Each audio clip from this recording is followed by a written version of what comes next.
Hi, Gil from Testing Gil here, and today I'm going to talk about data-driven tests. What they are, when to use them, and where to be careful. Data-driven tests are like the early premise of Java. Write once, run many. Here's a very simple example. This is an API for authentication. Without looking at the code, you probably think this is a very interesting thing to test, and there are probably many cases. So how many cases do you think there are? Well, let's look at examples of tests.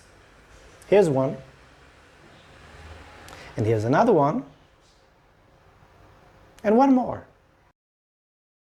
So what do these tests have in common? Well, first, it's the structure. We send in the information, we operate the algorithm, and we supply the result. Now, let's take a look at the names of the tests. Assuming there's no real good or bad patterns in the algorithm itself, which is probably a good idea because otherwise hackers would be having a party there right now, there's not real difference in the test cases except this is a case, go test it and see if this authenticates or not. This is a real-life case from my experience. A client had this kind of algorithm and he collected all kinds of usernames and passwords and he wanted to run them as a regression test every night to make sure the algorithm doesn't break.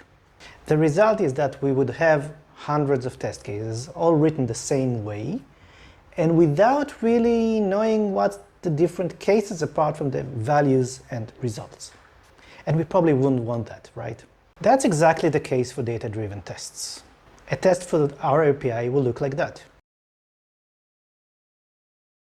All tests are run by a test framework, and test framework needs to run all tests the same way. It makes it simple to have no parameters in tests, because this way we don't need to supply these parameters for every signature that there is.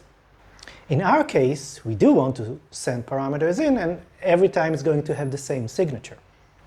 In our case, we need to pass in the username and the password, but also the expected result, the thing that we want to assert against. Write this once and run how many times you want. And that means that each run has its own result. Where would the data come from? Well, it can be hard-coded or comma-separated values file or an Excel file. It could come from a database. It can come from outer space. It doesn't matter. We just need to feed it into the tests the way the test framework allows us to do. Because almost every test framework today has the ability to run data-driven tests. And not even test frameworks, because Postman, for example, an API running tool, has data-driven tests as well. You can upload a file and it will run the same query or same request with the same parameters. And it looks like an awesome solution for somebody who doesn't want to run tests.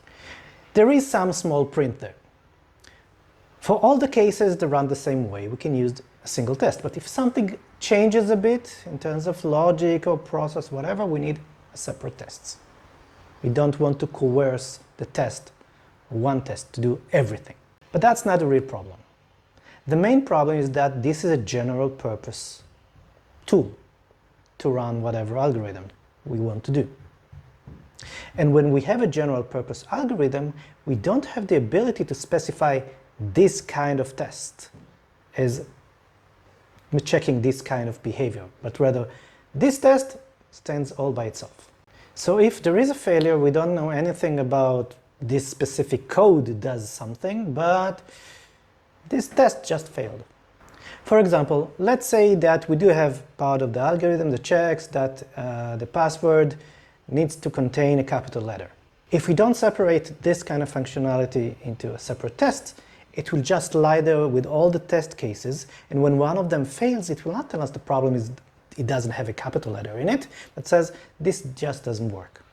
Data-driven tests are great for algorithms and workflows that work the same way, crunching different numbers. But because they are not specific, failures means there's going to be a lot more work later when things go bust. That's it for today. Thank you for watching this. If you like this video, like, subscribe, leave some comments here. Watch some other videos on the channel and have a nice day. Thank you.